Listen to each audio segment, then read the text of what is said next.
Assalamualaikum warahmatullahi wabarakatuh.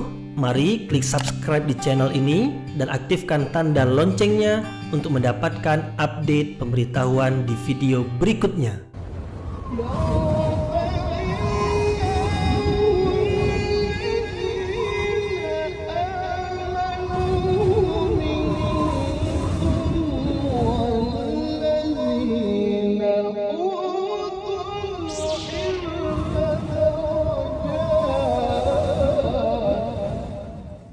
A'udzubillahi minasyaitonirrajim. Bismillahirrahmanirrahim. Assalamualaikum warahmatullahi wabarakatuh.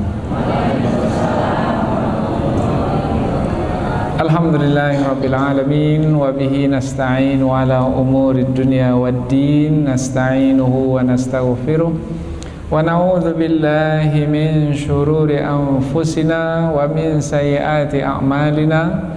فَمَنْ يَهْدِ اللَّهُ فَلَا مُضِلَّ لَهُ وَمَنْ يُضْلِلْ فَلَا هَادِيَ لَهُ أَشْهَدُ أَنْ لَا إِلَهَ إِلَّا اللَّهُ وَحْدَهُ لَا شَرِيكَ لَهُ وَأَشْهَدُ أَنَّ مُحَمَّدًا عَبْدُهُ وَرَسُولُهُ لَا نَبِيَّ بَعْدَهُ أَمَّا بَعْدُ. Kita bersyukur kepada Allah Subhanahu wa taala yang masih melimpahkan rahmat dan nikmat-Nya. Kita bersyukur dengan mengucapkan Alhamdulillahirabbil alamin. Tidak lupa pula bersalawat kepada Rasulullah sallallahu alaihi wasallam dengan mengucapkan Allahumma salli ala sayyidina Muhammad wa ala ali sayyidina Muhammad. Dan bersalam kepada Rasulullah dengan mengucapkan Assalamu alayka ya Rasulullah.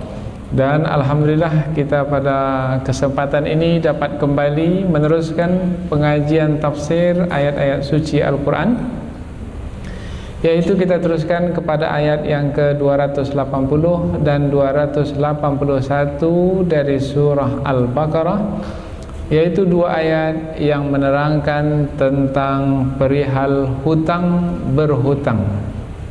Dan Allah menerangkan tentang sifat mulia. Sifat mulia bagi orang yang memberi hutang, yaitu dengan menangguhkan pembayaran dari orang yang berhutang apabila orang yang berhutang itu dalam kesusahan, dalam kepayahan. Dia tidak mampu untuk mengembalikan hutangnya, maka si pemberi hutang apabila mau memberi tangguh, maka itu adalah sifat yang mulia.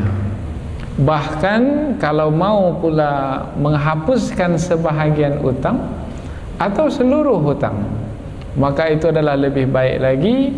Dan penghapusan hutang itu akan dihitung sebagai sedekah, akan dikira sebagai sedekah. Ia akan mendapatkan pahala seperti yang telah pernah kita terangkan dahulu, yaitu pahalanya sampai 700 kali lipat. Dan ia akan dapatkan kebaikannya di dunia ini dan kebaikannya di akhirat nanti. Dan sebenarnya ketika Allah berikan harta kepada kita di dunia, maka ia adalah sebagai ujian.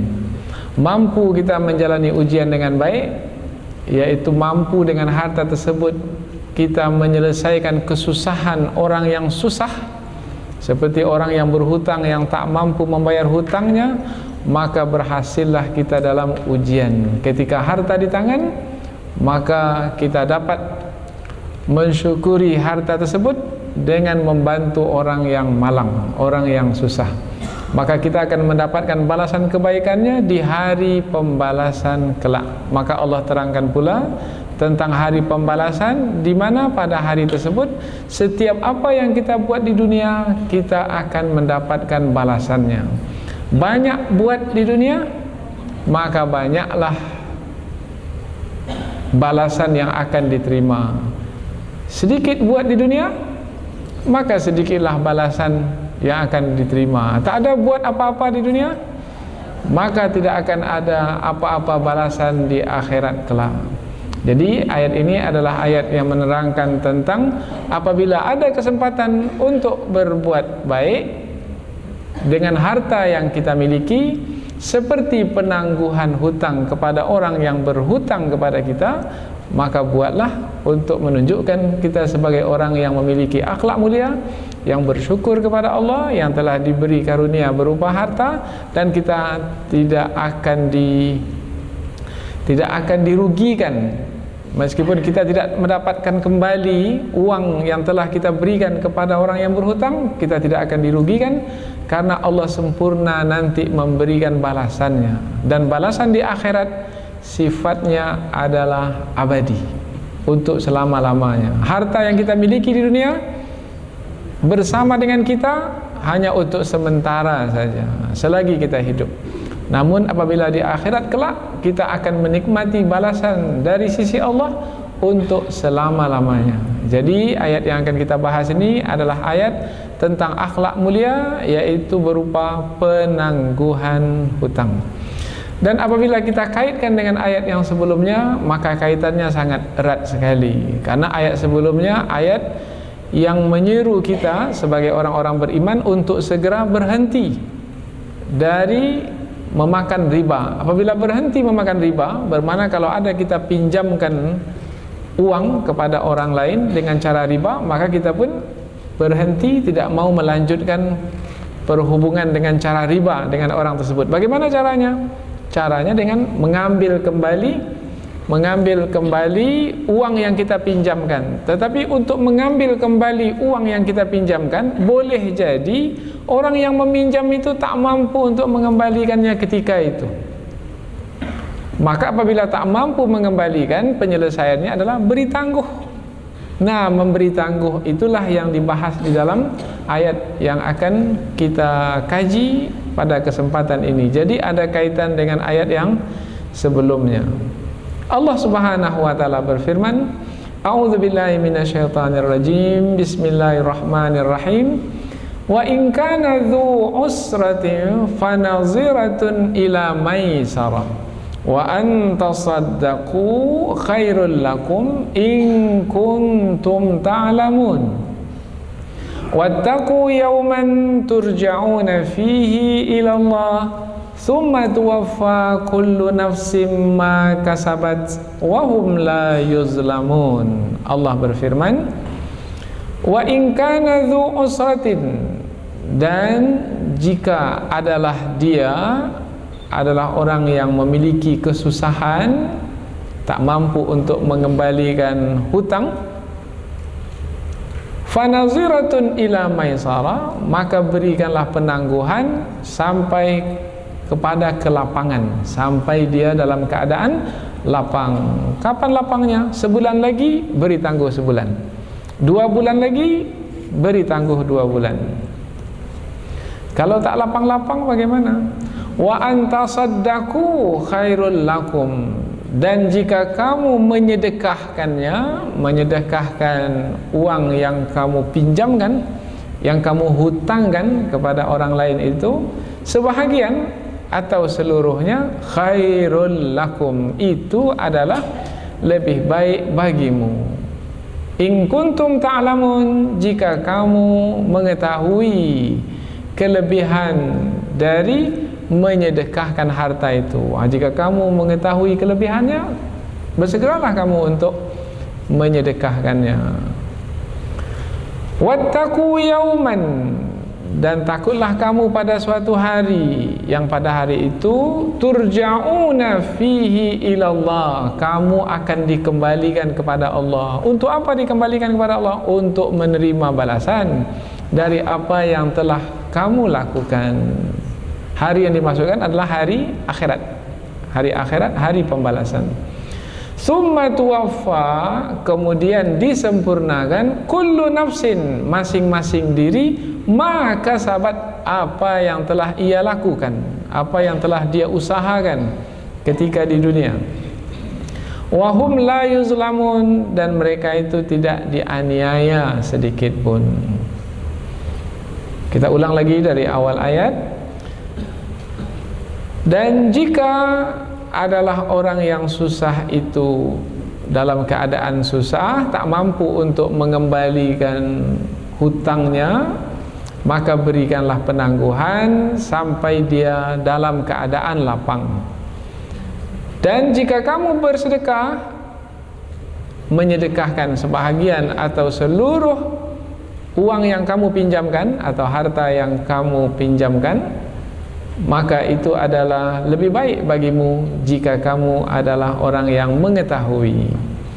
Dan takutlah kamu kepada satu hari, yaitu hari akhirat, di mana pada hari itu kamu akan dikembalikan kepada Allah untuk menerima pembalasan. Kemudian akan disempurnakan tiap-tiap diri apa yang telah diusahakan, dan adalah mereka itu tidak akan dianiaya. Jadi ayat ini menerangkan tentang akhlak mulia, penangguhan hutang. Kemudian satu lagi, ancaman yaitu berhati-hatilah hidup di dunia ini, sebab apa yang dibuat di dunia akan diterima balasan di hari pembalasan ketika kita dihadapkan kepada Allah Subhanahu wa taala. Inilah dua ayat secara ringkas sudah kita terangkan kandungannya. Sekarang kita akan pindah ke tafsir.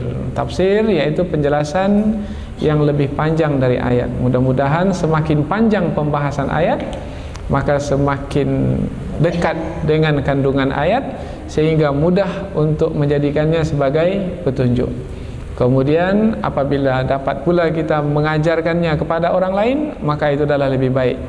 Karena dalam hadis sahih riwayat Imam Bukhari dan Muslim, khairukum man ta'allamal Qur'ana wa 'allamahu. Sebaik-baik kamu adalah yang belajar Al-Qur'an dan mengajarkannya kembali.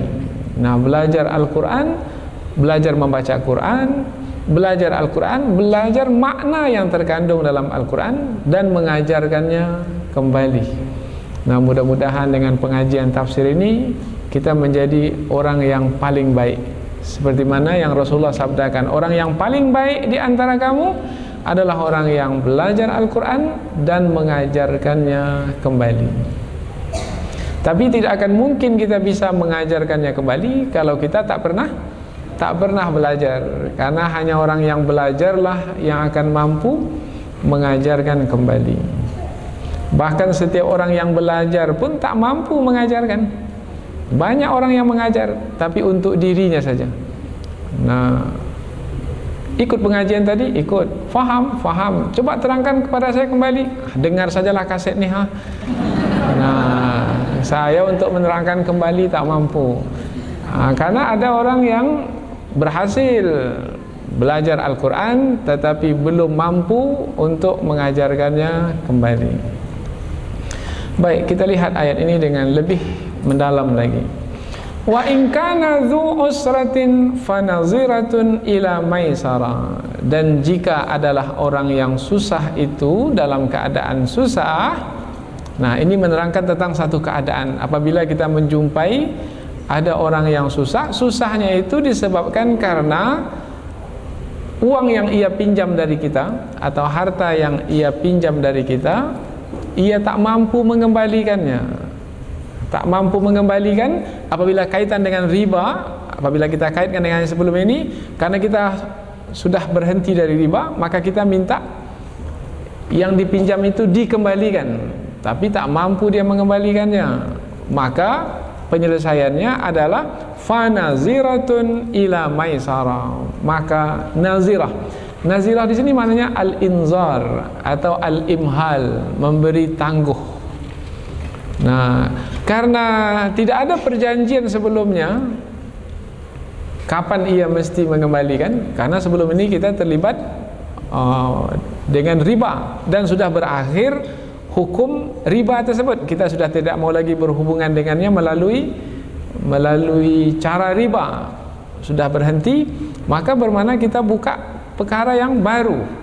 Maka perhubungan kita dengan dia bukan lagi dengan sistem riba, tetapi dengan sistem dengan sistem pinjaman atau hutang kepadanya. Tetapi kita tidak tetapkan sebelumnya dia mengembalikan kapan, sebulan lagi atau setahun lagi. Nah, karena kita tidak menetapkan sebelumnya, karena dia telah mengambil terlebih dahulu uang yang kita berikan atau harta yang kita berikan, maka berilah tangguh. Sampai kapan beri tangguh?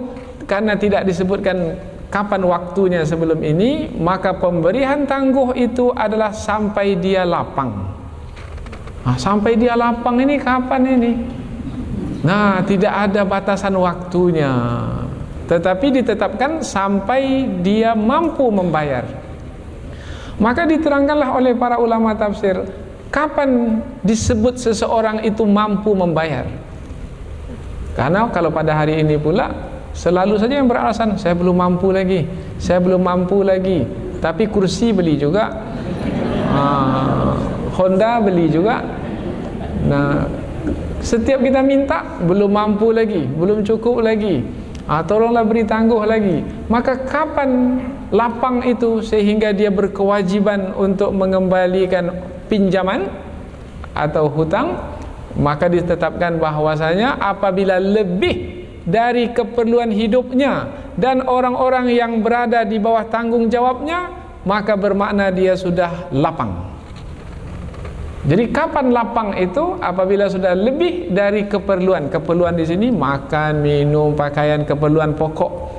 Umpamanya kalau dia punya anak yang sedang dalam pendidikan, keperluan pendidikan, lebih dari itu bermakna dia sudah lapang.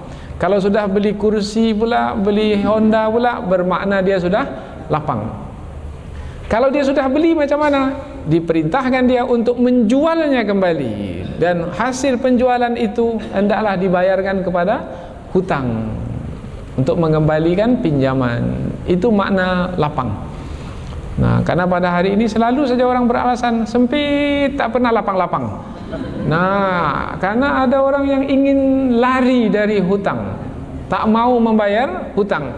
Padahal hutang itu adalah sesuatu yang berat. Kalau meninggal dunia, maka tidak akan terus nyawanya itu, ruhnya itu ke sisi Allah, tergantung antara langit dan bumi. Sehinggalah orang yang memberi hutang itu memaafkannya. Berat sebenarnya hutang berhutang ini. Tapi pada hari ini manusia tak takut kepada azab dan siksaan. Maka manusia berani melakukan pelanggaran sehingga berdusta dan ingin lari dari kewajiban.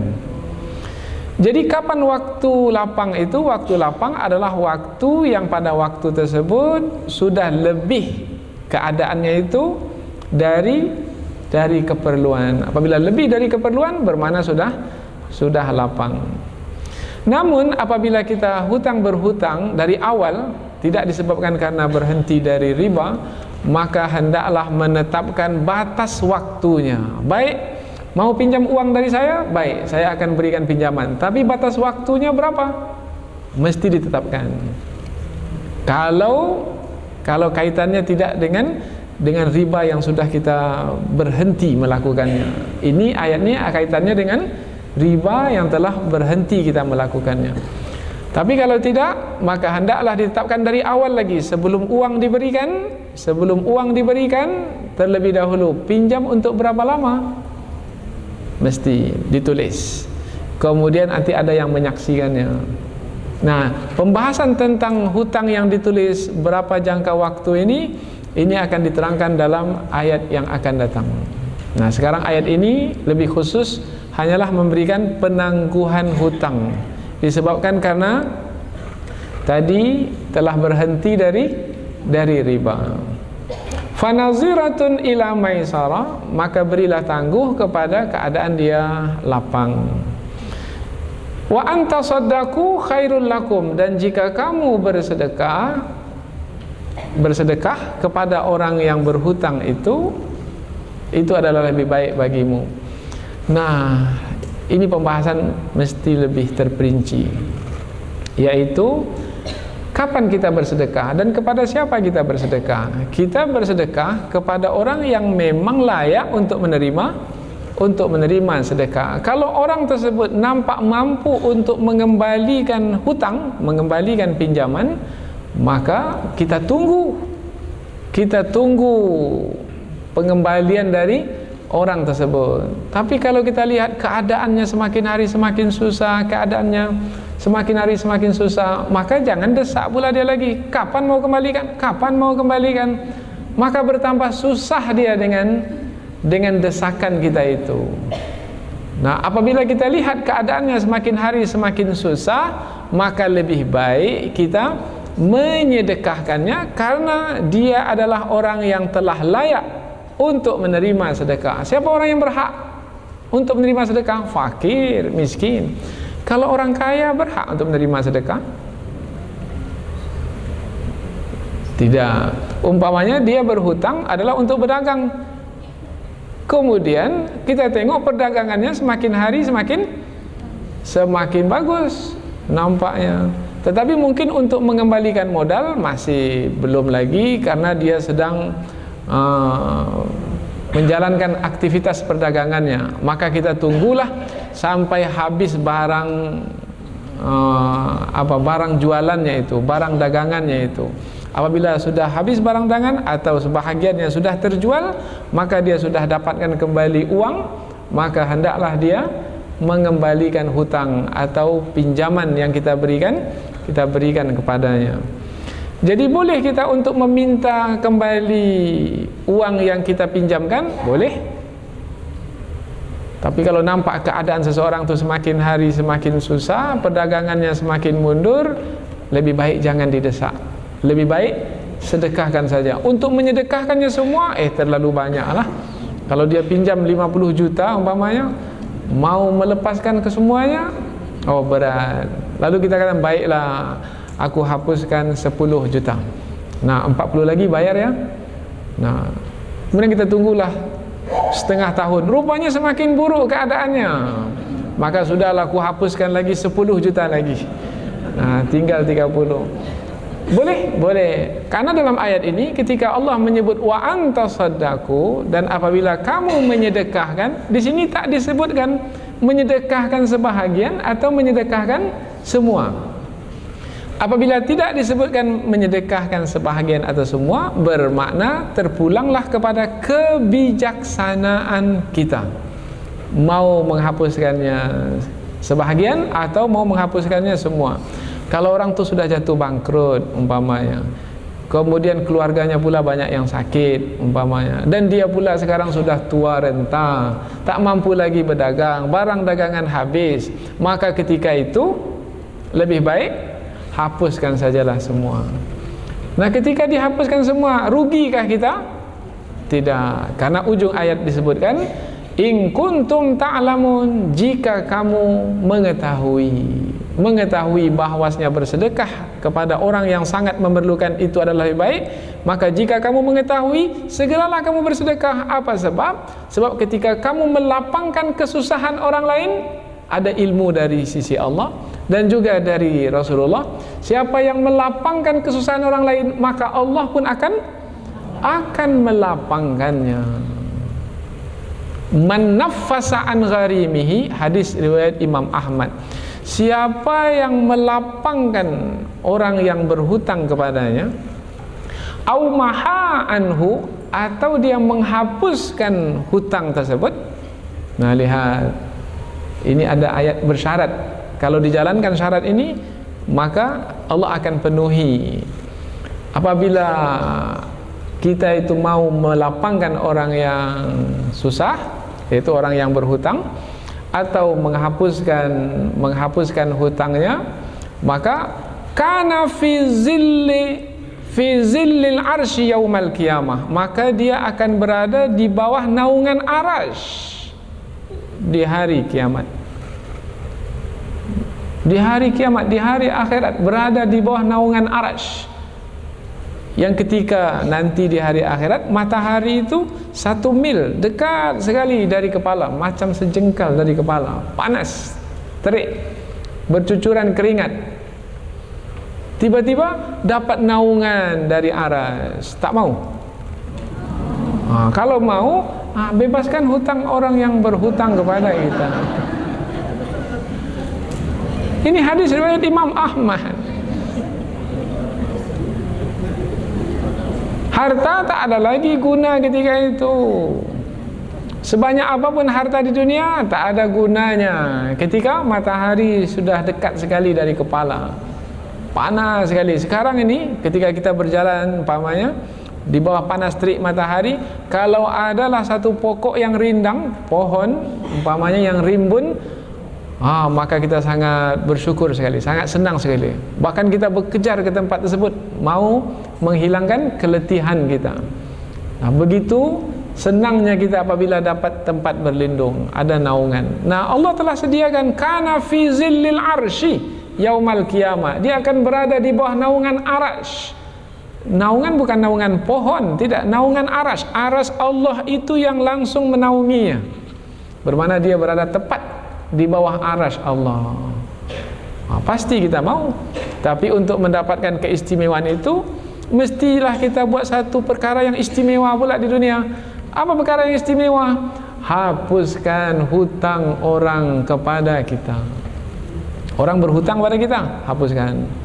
Mampu tidak menghapuskan? Akan berkurang harta benda kita dengan menghapuskan hutang orang lain? Tidak. Tapi ada yang tak mau menyebutnya. Saya mau menghapuskannya. Kalau dia tak bayar juga sampai meninggal dunia, saya hapuskan. Kalau dia tak bayar juga sampai saya meninggal dunia, saya akan hapuskan. Tapi kalau saya sebut sekarang, dia tak mau bayar, diam-diam sajalah. Nah, apabila diam-diam saja, bermakna masih belum lagi mampu untuk menghapuskan, karena masih ada harapan untuk mendapatkannya.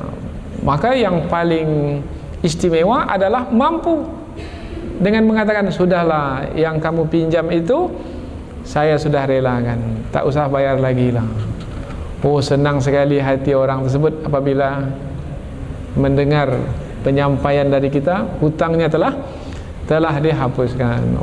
Saya susah sekali hidup selama 20 tahun berhutang ini, kapanlah saya akan bisa bayar? Tiba-tiba saya dimaafkan dari hutang ini, betul-betullah saya berterima kasih. Kita dapat menyenangkan orang tersebut, maka kita akan dapat keistimewaan nanti di akhirat di bawah naungan aras. Di dunia pula, ini kalau lihat lagi satu riwayat dari Imam Ahmad, hadis Rasulullah juga, yaitu man arada an tustajaba da'watuhu, barang siapa yang ingin doanya diperkenankan. Ini kaitannya di dunia atau di akhirat ini? Berdoa di mana? Di dunia atau di akhirat? Di dunia. Man arada an tustajaba da'watuhu, barang siapa yang ingin doanya diperkenankan, wa an tukshafa kurbatuhu, dan ingin kesusahannya dihilangkan, maka falyufarrij an mu'sirin, maka hendaklah dia membebaskan orang yang susah. Orang yang susah karena berhutang, bebaskan hutangnya. Sudahlah, tak perlu bayar lagi. Mau tak doa diperkenankan? Bebaskan hutang orang lain yang berhutang kepada kita. Tapi itu hanya mampu dilakukan oleh orang-orang yang memiliki orientasi ke depan, yaitu orientasi ke depan, doanya diperkenankan, orientasi ke depan yang akan didapatkan di dunia. Kemudian apabila ada kesusahannya pada masa yang akan datang, Allah akan selesaikan, dan nanti di akhirat pula akan diberikan perlindungan di bawah arasy. Wattaqu yauman turja'una fihi ilallah, dan takutlah kamu pada suatu hari yang dimaksudkan adalah hari akhirat, yang pada hari itu turja'una fihi ilallah, kamu akan dikembalikan pada hari itu kepada Allah. Semua kita ini akan dikembalikan kepada Allah. Sudah kita terangkan tadi, adalah untuk mempertanggungjawabkan apa yang telah kita lakukan. Inna lillahi wa inna ilaihi raji'un. Kita ini dari Allah dan kita pasti akan kembali kepada Allah. Tak ada yang tak kembali. Semua kita kembali mempertanggungjawabkan. Orang beriman kembali kepada Allah, orang yang kafir pun juga akan kembali kepada Allah. Semua mereka akan dibariskan di hadapan Allah untuk mempertanggungjawabkan apa yang telah mereka lakukan selama hidup di dunia. Baik, sebelum sampai kepada apa yang mereka usahakan selama hidup di dunia, kita lihat dahulu ayat turja'una fihi. Apabila nanti di hari akhirat kita itu dikembalikan kepada Allah. Takutlah kamu pada suatu hari yang pada hari itu kamu dikembalikan kepada Allah.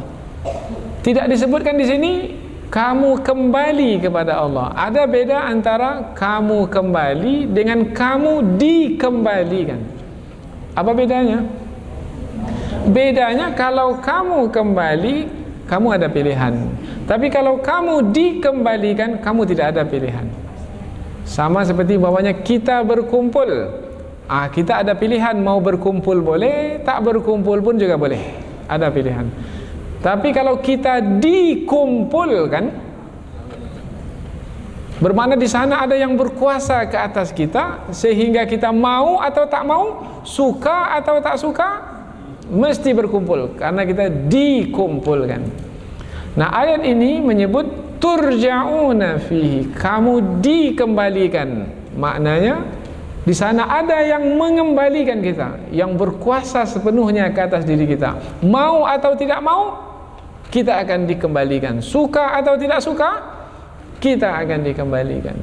Bermakna nanti di hari akhirat kita tidak punya pilihan, kita tak punya kuasa. Di saat tak punya pilihan, tak punya kuasa, bermakna kita akan bergantung sepenuhnya kepada yang maha berkuasa.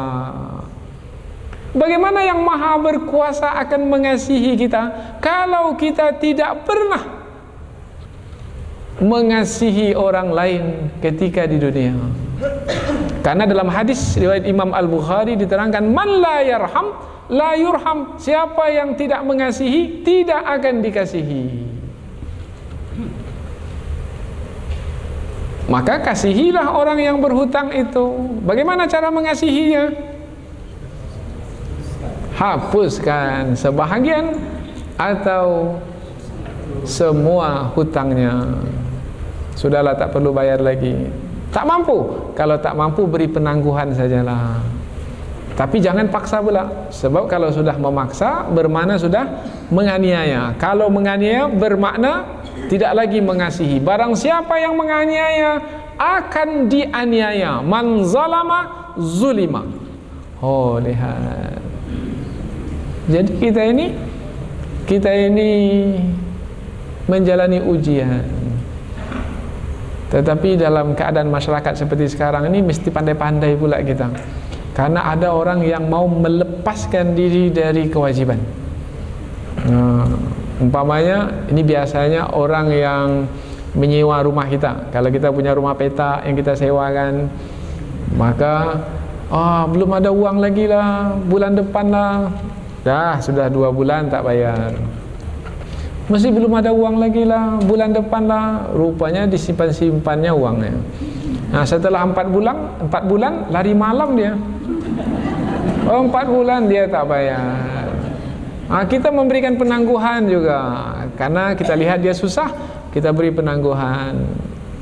Tak mampu bayar, beri penangguhan. Sudah 2 bulan sampai 4 bulan. Rupanya dia pergi kabur. Bagaimana? Kita merugi? Tidak. Tak tahu di mana lagi, tak bisa dikesan, tak bisa kita memintanya lagi. Apakah kita rugi? Tidak, sebab yang 4 bulan itu akan dihitung sebagai sedekah. Maka bawa ke situ. Kalau tak bawa ke situ, marah-marah kita nanti. Nah, apabila marah-marah nanti, maka bukan pahala yang akan didapatkan, tetapi dosa yang kita terima.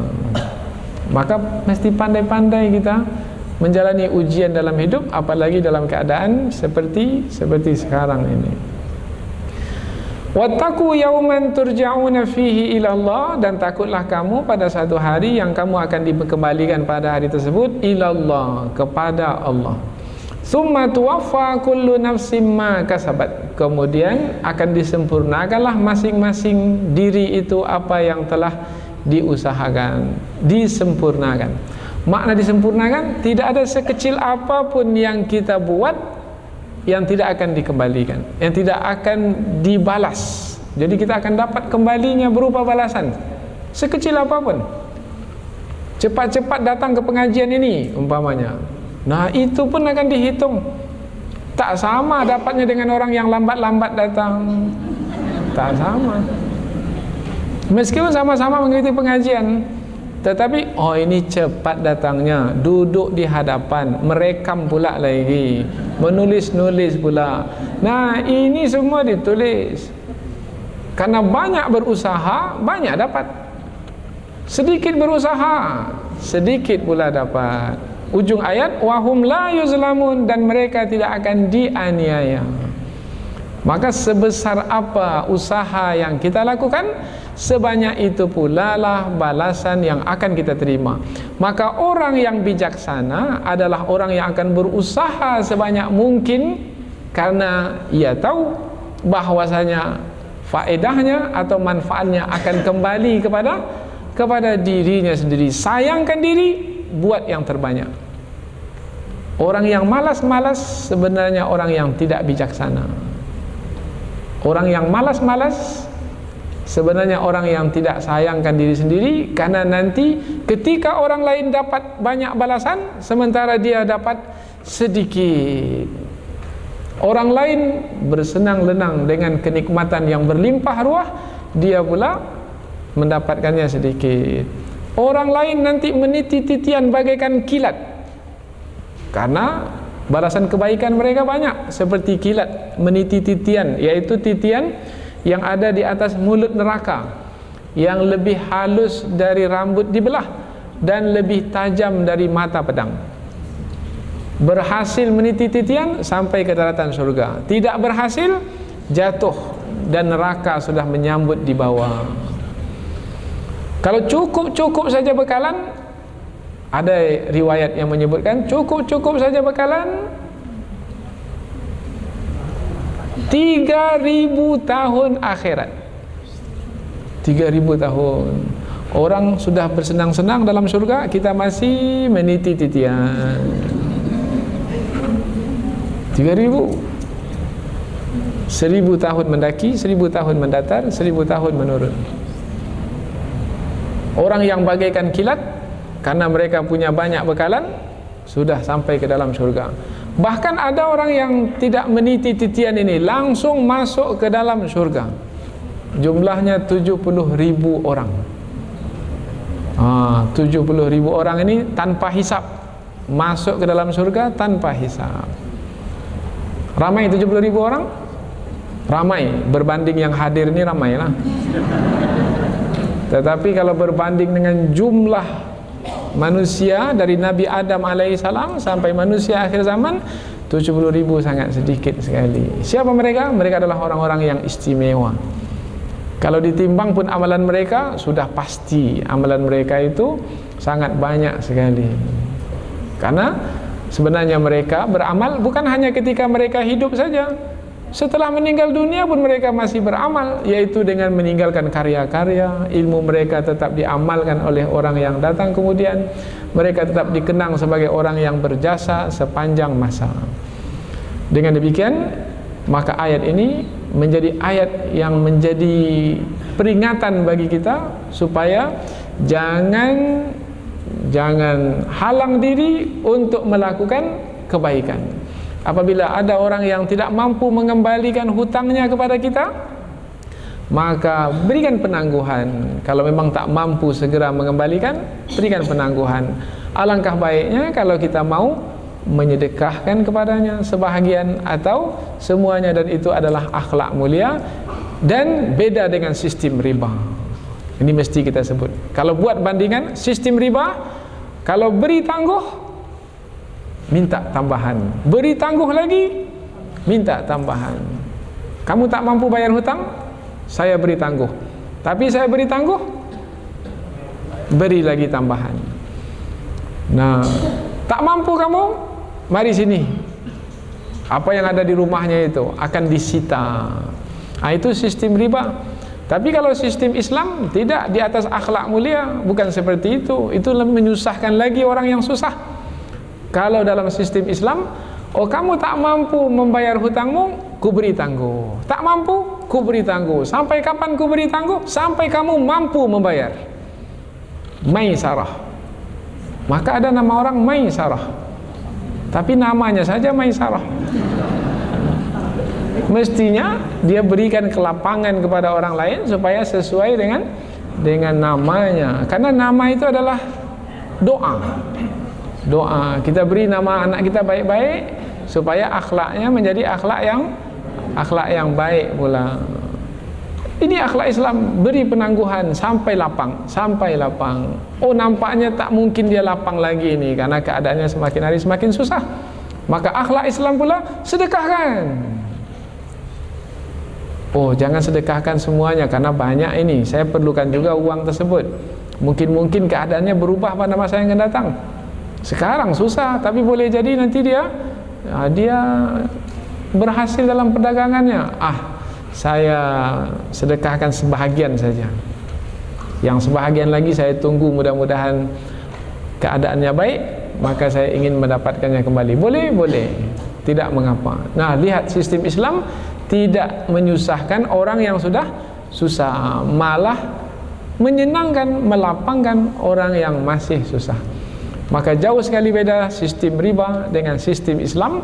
Maka nampaklah keindahan nilai dalam Islam, dan nilai Islam inilah yang akan mengangkat muru'ah atau martabat manusia sebagai manusia. Bukan kalau seperti sekarang ini tak nampak lagi kemanusiaan manusia. Ada namanya sekarang ini pemungut hutang, debt collector. Oh, ini ganas sekali ini.